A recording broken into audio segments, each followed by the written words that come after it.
So I'm Chris. I'm going to introduce Kate first of all. So Kate and I worked together first at a little digital agency a few years ago. Kate came in primarily to look at marketing, and I immediately grabbed her and said, "Great, I need you.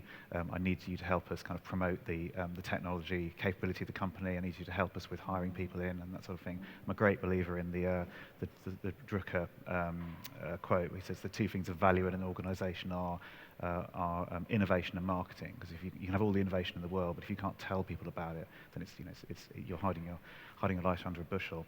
What was great about Kate is that she came and sat with us engineers. She wanted to see, if you want me to talk about this company, if you want me to be part of marketing you, I need to know how you work. I need to sit with you and work with you. And the real benefit to me and to the company was that Kate's insight, Kate's practice started affecting the way we actually worked. So I started learning an awful lot from Kate, and we've remained friends and colleagues since, even though we've gone our separate ways and work in different places. And when I joined the agency, I had done so because I wanted to get back involved with tech. I had worked with early stage startups for a long time, and then I had stepped away for a while. And I loved watching Chris with his team, because he was always pushing them to learn, to experiment, to try different things. And I thought it was absolutely fantastic. Chris is the person that introduced me to Agile. So many things about that reflect and match the values that I have when I work in any business of any size at any stage of development. But the other thing I really noticed with Chris was that he was trying to convince his teammates to work differently, to try things, to be brave, to be bold. And it didn't always go very well. Indeed not. So we began this habit of meeting on Friday afternoons for a glass of wine, because we had this pledge to each other that what we would not do was take home our frustrations of the week to our families and our loved ones. Exactly, and it was in one of these sessions where I was at my wit's end, having failed to achieve something that I thought was achievable, and clearly was going about it the wrong way, was not bringing people with me, that I learned about Kate's background in electoral politics. I knew about her marketing smarts, but I didn't know that behind this was this rich experience in electoral politics. And she just gently introducing me to some tools that I was then able to go and directly apply, and I still apply today. I still use them in situations today, and they were super useful tools. And there's 4 of them that we're going to talk about today.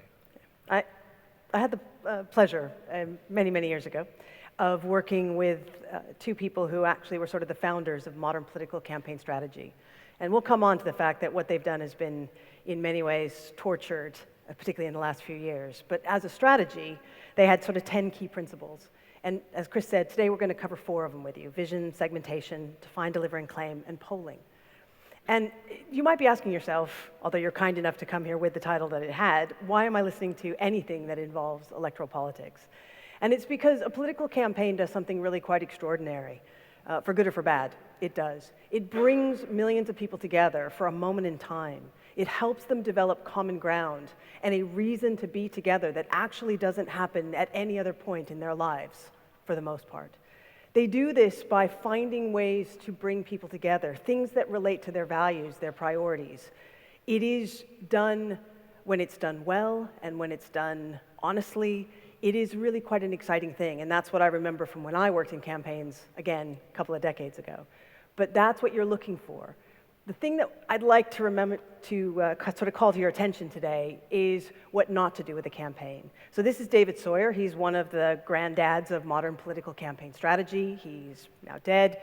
But David always really talked about the need to respect the voters, the need to have that dialogue, the need to listen to them.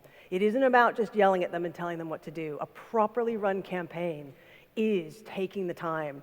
And in applying these lessons to business, that becomes as important and consistent with some of the things you've heard if you've been in this track today or in yesterday's track that was hosted by Catherine. You actually want to treat people with respect, and you want to find ways to have that meaningful dialogue with them.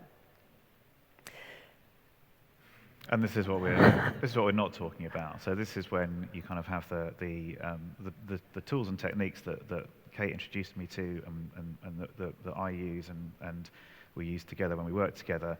You can use them; they're effective. You can use them for a purpose that is not for the benefit of humanity, or is not for not necessarily agreeable. So there's when we're talking about politics and we're talking about the kind of the tools from politics, we're not talking about this, and we're not seeking to encourage or endorse this in any way. So we'll start with vision. So the thing about vision is that you can say a lot of things to people. Words really do matter. But if you want to develop common ground, if you want to pull people in with you, if you want them to say, you match my values, you match my priorities, I want to stand alongside with you. Think about a work situation. If you want to do this, there's some certain things about a political vision that you might choose to apply. I think that's a really important point that Chris and I wish to make now. The things that we're sharing with you today, you don't have to do. It's not essential. But we're sharing them with you because I've applied them for a very long time in business situations. Chris is going to tell you his story, and we just hope that they might be useful for you. So when you're talking about a vision, this is a book that you may want to read, you may not. It's really thick, it's really dull. I'm a product of the American education system. It's not dull, I like it. But Okay, Chris read it. Chris liked it, but for me, it got a little dry. But the purpose of this book, it was written in 2008, which now seems decades ago, is it made something very clear that we've known for a really long time, that if you want to bring people with you, if you want to encourage them to change their opinion or to think a little bit differently, you have to have a blend. You have to have the facts, you have to have the rational, you have to have, if you joined me yesterday, some version of the truth, but you also do have to have that emotion. You have to give them a reason for wanting to be part of it. Yeah. And indeed, if you think Americans who cry at stupid things and make every film have a happy ending are the only ones that did this well, indeed, we probably learned a lot of it from the Brits. The power of language is incredible. And it was in tough times that people like Nelson, Elizabeth I, others, people all over the world have said things that made people rethink and want to be part of that particular movement. They wanted to be part of that common ground. But it doesn't always work. Exactly, it doesn't. So we just had an election in the UK, which was the result of which was a major upset. It's really disrupted politics. It's made some really interesting changes. Throughout that election, the incumbent government had a vision. They had a vision which they repeated again and again. Their vision was strong and stable. But there was no emotional connection. There was no respect. There was no. You would have journalists asking a question, and rather than answering the question, the person being asked would say, well, what we're doing is we're going to produce a strong and stable government that this country needs. It was complete. There was no conversation. It was purely a soundbite, and it became mocked. So the emotional engagement that came about was one of derision and sort of comedy, because there was nothing there. There was no value to it. So we do this as a little bit of a health check. Because if you want a vision that really brings people together, you can't be lazy. You can't do the Harvard Business School thing that probably every single company that you work with right now sticks up on the wall and becomes white noise and you ignore. Yeah, exactly. If you want to make a change, you've got to find a way to engage with people that shows respect and shows interest. And so you have to have that lovely blend, not that manipulative blend, but that blend of emotion and reason. Yeah. Fact. Guy Kawasaki is very interesting on this. If anyone's read The Art of the Start, he talks about mantras, and when he's kicking something off, when he's trying to focus attention on things and get things moving, he creates a mantra around it.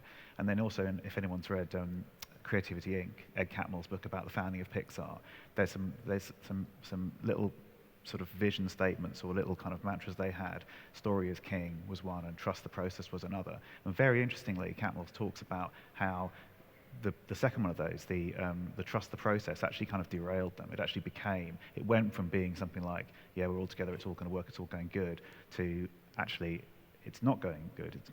We're not working in the way that we want to, but people keep saying trust the process, so we keep doing it. So there was no sort of thought going into it. It just became this kind of this abstract thing. So I'm going to talk a bit about the work context I was in when I first met Kate, and kind of show how this political stuff kind of applied to a specific work context, and then kind of generalize a bit around that. So, as I say, we were working for this digital agency. We were building a new website for a chain of gyms in the UK. It had a drop-dead go-live date to coincide with what the healthcare and sort of sports industry called the golden quarter, which is the first 3 months of the year when everyone comes out of their kind of Christmas overeating and indulgence and says, right, I'm going to join the gym, I'm going to buy some new trainers, I'm going to do all this. So we were working to a fixed deadline. That was when kind of TV ads were going to run, marketing spend was committed, all that sort of thing. And we were doing this not just as a public-facing thing, it also had to work with the people in the gyms, the front-of-house stuff. There was a kind of voucher system that had to work. And we also had a number of other people that we were working with. So we were working with a creative team, with a technical team, and various other people. And then overseeing all of this was the board of the company, who wanted to know that they'd made the right choice in trusting this big launch to our agency, and that it was going to be a success. And to add to the context, it was a really short period of time. Yeah, it was like. And Chris was trying to introduce agile ways of working to a team that had become very comfortable with waterfall, and to a client that had never heard of such a thing. But the time pressure is the one to really sort of focus on here. Yeah. So we were having one of our kind of glass of wine conversations where I was kind of like, I'm not very good at empathizing. I don't have a very strong theory of mind, and I tend to kind of just sort of bluntly say, oh, this is rubbish, not this. And I was saying this to Kate, and she said, well, what's your vision for this piece of work? What's the outcome you want to achieve? What are you trying to do? I said, well, it's obvious, isn't it? We've got to get this website live, and we're going to put some automation in place, because there isn't any at the moment. And Kate kind of looked at me, and, well, you can tell me what you told me. I just said, there's nothing worth doing there. Yeah. I said, really? You're talking to yourself. Yeah, You're talking to 10 people. Exactly. Most people won't have any understanding of why that matters or why that's important, because that's not what they think they've paid you to do. Exactly. So sort of back and forth some things with Kate, and in having this conversation, it made me realize that the way I was talking about the what. I wasn't talking about the why. And by only talking about the what, I was appealing to a very small constituency of people, largely myself. And there was no emotional engagement. There was nothing there to say, yeah, get behind us, get behind me on this. It's really going to be great. Yes, the website did have to be live on time. There was a sort of some skepticism around why automation would be of any benefit if it was a website that went up once and then might need a couple of revisions. But there was nothing here to really tractable. So after sitting down with Kate and talking about where I was, we came up with a new vision, which was that we wanted there to be the gyms to have more members than ever before. And in doing that, we're no longer talking about technology. We're no longer talking about automated deployment or anything like that. We're talking about a purpose that far more people can get behind, far more people can say, yeah, this is actually something that's worth me doing. And the most interesting thing about it, and which we'll come on to in the next thing we talk about, was I suddenly found I was having conversations with people that I wasn't before. I was looking beyond my little small circle of engineers and technical people, and talking with people who actually maybe didn't even know the project existed before, but then became really important allies in making the thing a success. So if you think about vision, just kind of one last closing point, think about the conversations you're having. If you find yourself in a situation where it's at an impasse, things aren't moving forward, people are really holding their ground, they simply don't want to bend their ways, ask yourself, why am I telling them they should? And challenge yourself.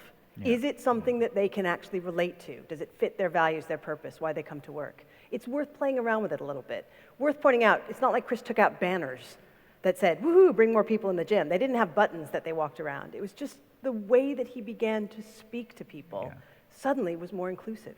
Exactly. It let more people get involved in that conversation. Well, it's like you said before, language matters, and this is something that I've only sort of recently really got my head around and thought, yeah, actually, just by my very choice of words and kind of the way that I kind of pitch things, the conversation can completely change, and you can start talking about things which are far more sort of tractable and engaging than they would be otherwise. So the next tool we're going to tell you about is segmentation, political segmentation. And we don't want to force anything on you, but hopefully this one will be helpful, because I use this one over and over again. Because there are a couple of rules in a political campaign which are actually sort of applicable to rules in life. There's only so much time. You know when the election is. You run out of time. There's only so much energy. There are only so many people who'll be involved. So you can't just go do everything all the time, because you're going to run out of time. You're going to run out of people, and you're going to be so tired you don't know what to say. So one of the first things you do in a campaign is you just kind of sit down and say, okay, let's look at the segmentation. Let's look at, in the case of most democracies, whatever majority we need to win. Because that's the other important thing about a political campaign. You don't need 100%, because you're never going to get 100%. But you often find if you can get that majority, you can begin to move forward, and you can find ways to do what you need to do. So you start first on the far left. You start with your hard opposition. The thing about the hard opposition is they're never going to listen to you. They're never going to be interested in what you have to say. For a whole bunch of reasons that you actually don't always need to understand, they're just not going to listen. So you have to say in a political campaign, how much effort am I going to put into changing the mind and getting the support of the hard opposition? It may not be the best thing to do when you have limited resources. Doesn't mean that you trash talk them. I'm afraid that is unfortunately an output from modern campaigns where they just kind of yell at each other. But when my guys set this up and I worked with them, what we just said was, don't try to change the minds of people who fall into that hard opposition. Respect them. It's okay, they can do that. Don't use your energy there. Next to your hard opposition is your soft opposition. They might listen to you, but you're sort of in that same position. They're probably not going to agree with you on the majority of things. Again, only so much time, so much resource. Do you want to spend all your time trying to debate, sometimes ugly, hideous conversations, to get people to change their mind when they're really comfortable with the way they feel? So in a political campaign, you go to the other side. You start thinking about your hard support. Your hard support in a political concept, they'll come out in the rain, in the snow, in the ice, whatever it takes. They will always be there. But here's the thing. They're kind of zealots. So they actually don't bring a lot of people with them because hard support are so set in their ways that they're almost as closed off as your hard opposition. It's really hard for them to think of anything other than the reason that made them the hard support. So you spend all your time on the soft support. The soft support are people who have so many lovely qualities. They make you do the work. They make you prove by the things that you say and the things that you pledge that they should choose you. Because you want to have to do the work. You don't want to be lazy. That's what killed Hillary Clinton. She was arrogant and lazy. You don't want to do that. You want to have that dialogue with people. You want to have them listen, and you want to listen back. And the other thing about your soft support is, unknowingly, they have a lot of influence on other people. Because if you give them the reasons to choose you, they're going to start sharing those reasons. They're going to start telling other people. And when they say it, it's because they've chosen it. It's their conviction. And by doing this, they also influence that wonderful central category that always decides in sort of the last 24 hours, the swing. They bring people with them. They say in their own words why they've chosen that candidate or why they support that issue. And that's the most powerful thing of all. When people speakers. make your words their words. Yeah, that's that's something that's become really important to me recently is having other people tell my story for me. So at the moment I'm CTO for a startup, and our whole marketing strategy is based around finding our allies, finding our soft support, and asking them to tell our story, because they tell it in their language, and suddenly it's not like, oh yeah, well, you would say it's great because it's your company. It's a much more effective mechanism. And you've earned it. They have doubted you, they have asked questions, and your answers have been suitable for them. It's allowed them to commit to you. That makes it real. Yeah. So this is how I applied it to the context I was in, this project of getting this website up with this new vision of more members than ever before. And I could immediately see what my segmentation looked like. I was absolutely daggers drawn with corporate IT at this company. It was a really, we were sort of going, fist to fist on this. It was a really unhealthy setup. The hosting partner, I could see, was very much the soft opposition. They can kind of we wanted to introduce a sort of a deployment pipeline based on Ansible they couldn't see the point of us doing this. Why do you want to do this? Look, we have a mechanism for deploying stuff. It's Bob who does it, and he does it on a Tuesday morning, and it's like we were not really making much kind of ground to kind of influence them. Over on the other side, we had an absolutely fantastic sponsor, customer, head of content. It was her idea to do the piece of work. She'd then convinced her company that we were the people to do it for her. So she was our champion. She really helped us. She had a great team as well, the content team that worked with her. And the really interesting thing about doing the segmentation exercise was it made me think about people who I knew existed, but I just knew that they existed kind of abstractly. It's like, oh yeah, there are some people in the gym and they're going to use the software. Suddenly it was like, No, these are people we need to be talking to. These are people that we need to be actively engaging with. And in the run-up to launching this thing, there were some issues around security, there were some issues around usability that really would have made the thing tank if we hadn't addressed them. And the way we addressed them was every member of the software development team, we took the list of all the gyms, divided it by the number of people in the team, and we each phoned up. We made sure that every gym was phoned up, and we spoke to the person on the front of house team and said, have you heard that there's this new bit of software being launched? And we just want to have a chat with you about how you currently do your job and how this might affect your job. And we had a really interesting range of responses from, oh yeah, I've heard about this, it sounds really good, to, oh God, not another thing we've got to do, or why are we always having new IT hoisted on us, and this sort of thing. But it was a dialogue that wouldn't have been there had I not thought of, like, what does my constituency look like?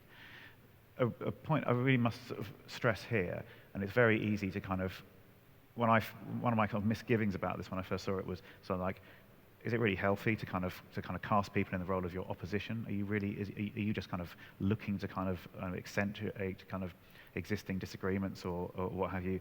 And it's not trying to do that at all. It's really trying to make you think about what role are you casting people in? How are you setting people up?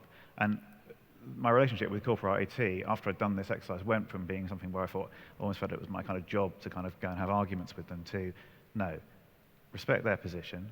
They've got a whole load of reasons why they've made the decisions they have, why their engagement with us is the way it is.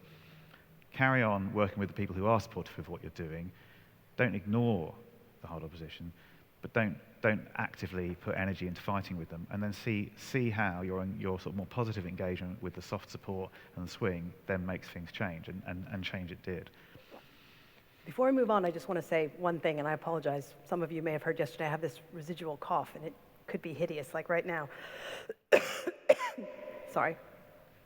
I should make a hand signal. Please mute. I'm going to cough. So I'm up here today, and in the conversations I had with Chris a few years ago, because of my political background, I left a long time ago. We're sharing this with you today because in business, you wouldn't use this in the same way you would in a campaign. I really hope you caught what Chris just said. You wouldn't put this on the wall. You wouldn't label someone hard opposition and suddenly enjoy being enemies. But what you're doing is you're stopping. You're just taking a pause and you're thinking, how is this situation playing out? Have I really looked at all the potential conversations I could have? Am I casting people in a role that maybe I could do something about if I decided to have a different way of having a conversation with them? Yeah. So that's why we wanted to share segmentation. Yeah. That's where it becomes useful. Not as a way of creating us-them and just embracing yourself for saying, I was right, they are them. They are not like me, no. And a very practical way of applying that is through impact.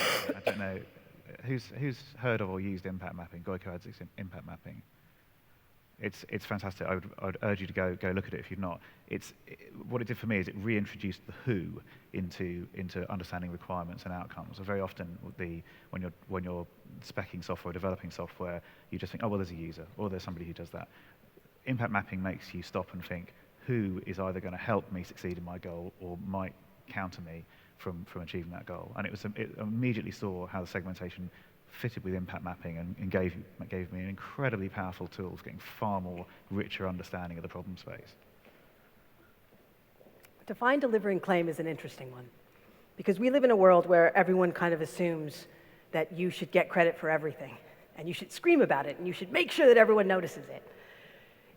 In the original political strategy, it was there to help the people who were starting to take an interest in you and starting to join you in your common ground be reassured that they had made a good choice. So you didn't use it to scream. You didn't use it to make big, heavily decorated public events that showed you were powerful or you were a leader.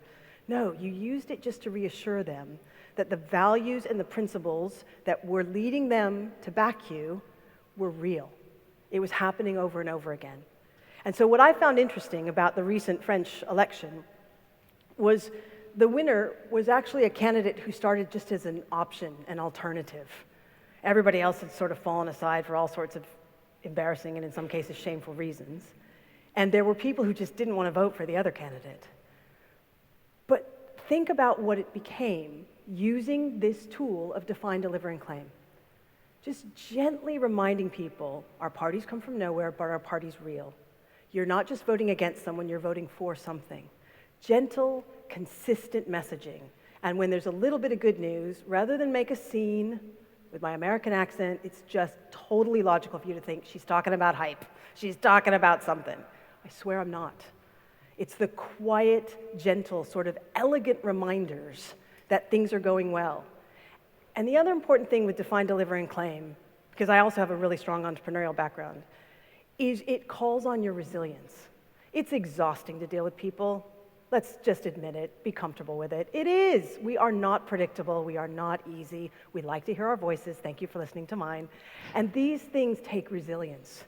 So in the same way that you would approach long distance running, cycling, training, learning, anything, do remember that define, deliver, and claim is about the long haul. It's about being willing to show people it is right for them to want to be part of what you're part of. And just don't be fatigued. So how that kind of applied to the work that I was doing was a very sort of practical and tangible thing we did. We went from having a sort of project management and reporting system where it was like, well, how many features have we got left to build? What's the RAG status on them? All that sort of stuff to how can we get visibility of the software to the right people as early as possible? So we made demos the absolute, the central way that we communicated. So we would do demos to, first of all, we did demos to the head of content and her team, and then we brought in the front of house. So we have a designer and a developer go down to the gym, go and sit with them and say, okay, we just want to show you this thing here. We want to show you where it's not finished, but we want to show you where it is. So we were having this active engagement based around the work, and in doing that, we got people to sort of actually believe this was worth doing, and this was something tangible and something real, that it was worth them getting behind and worth them helping us make a success. And the most interesting thing for me as a result of this far more kind of visible and kind of active way of talking about the work is it really got the attention of the board. So the board had green-lighted the project. They'd said, yeah, it's fine, you can spend the money on doing this. We think it's a really good idea. But other than that, they were pretty hands-off. It was just, a report comes out once a week, and they read it and say, yeah, this looks like it's on track. We turned this around. We made this about seeing where the work was, seeing what had been built so far, what was planning to be built, and it accumulated with the board coming and holding one of their board meetings in our office. And we had a big screen, we showed everything, we talked about that. We won repeat business from this company, and I'm no longer with the agency, but they're now a pillar client of that agency because we got the engagement right on this project, and we got the engagement into something that people were actively interested in and actively wanted to be part of. I think the thing, because I just have to throw this in, is when I first started having these conversations with Chris, he was going insane. He has a temper, okay? He does. And he was really, really frustrated and angry. And it was actually quite nice to sit on the sidelines. And I take no credit for anything. He did all the work. I just threw out a couple of tools that I had learned a long time ago. But it was really nice to see that suddenly the board of directors of this very, very large UK company started having their board meetings in the agency's office. So they not only had the demos, but they completely acknowledged the usefulness of the way of working and the work that was being done. And that was just nice to see, because that won't always happen. But it was because Chris decided to have different types of conversations and talk about different things. So the last one is polling. And if you've looked in recent newspaper articles, this just needs to be said. Any poll that you see in a newspaper is usually not accurate and usually not very well done. They're doing it to sell newspapers. It's okay. I'm a total fan of capitalism. There's not too many alternatives. But please don't think that you're getting the best information of what's going on, which is why candidates go into the field and have their own polls. But then sometimes they just get arrogant. So if you were at all familiar with the UK elections, you might know that if you were to try to sort out who these people were, the most interesting thing is that one of them is not the Prime Minister of the UK. She chose not to participate in debates. That's just a level of arrogance and indifference that is unforgivable for people who cast their vote. It really is. That is not good polling. So Theresa May sits where she is today, deeply compromised. But I've also spent the last year being part of an agile transformation. And I have to say this as an outsider. I've watched some of these agile events be done with such little commitment and so poorly that you then have to say, if it's an opportunity, can you do it well? And this is what I learned from Chris.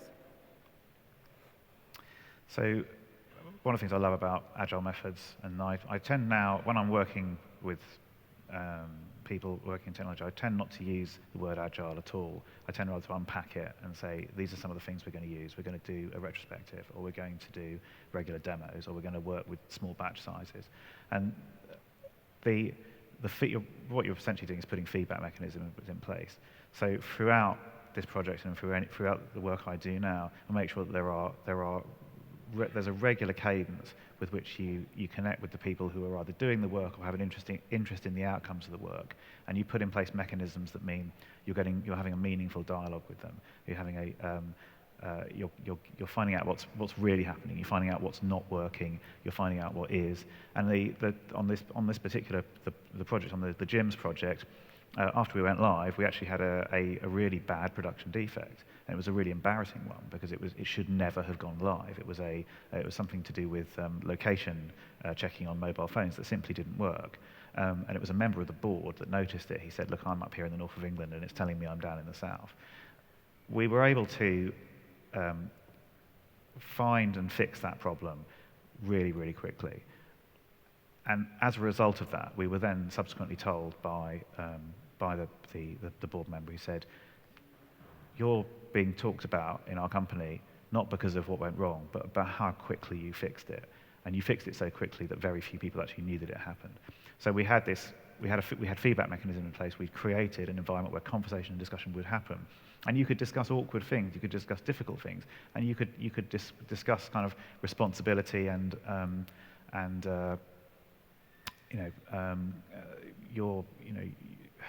what's expected of you as a vendor to make sure things work. And as a result of these conversations, as a result of this piece of work, we were asked by the chain of gyms to help them come up with a kind of playbook, a kind of set of sort of goals, a kind of vision really, for how they would do IT projects going forward. And this was what we kind of distilled it down to. This kind of addressed issues that were there with their existing system. And this is, for me, this is all kind of table stake stuff. If you're doing anything involving software, this has become kind of like, yeah, you've just got to have this. But we introduced this, and it became the hallmark not only of the subsequent projects we did with this company, but also it just became, as I say, it became their playbook for what they did subsequently. So that was gratifying. I'd gone from kind of getting really angry with the corporate IT for having inconsistent environments, or having manual deployment, or working in a kind of in a sort of consumer supplier relationship with very sort of high transaction costs around conversations, to all of this.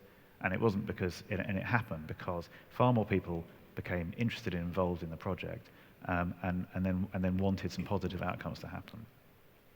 Chris is being rather humble. That request came from Group IT, and you may have remembered in the early segmentation they were the hard opposition.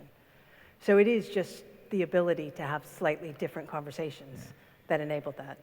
So what are the 4 tools that we introduced for you today? First one, vision. You got to establish a common ground. There are a lot of times in business where people just disagree because they want to, or people disagree because they don't have all the facts. But if you want to start to have better conversations, be respectful of the fact that it's a combination of emotional things that tap into their values. I'm not talking about tearful, or make them laugh, but it's got to tap into their values, the reasons they come to work. Benjamin spoke earlier about purpose. These things matter, and they matter more and more and more because of the type of people we are and the type of work we do. So be respectful of that if you find someone who's not so interested in listening to what you have to say. Do you want to do segmentation? Yeah, segmentation, I think this was the most useful one for me, and I use it all the time, and I use it even if I just do a quick sort of mental, hang on a minute, where am I putting my energy thing? And it comes back to the kind of point Kate made at the beginning of the talk.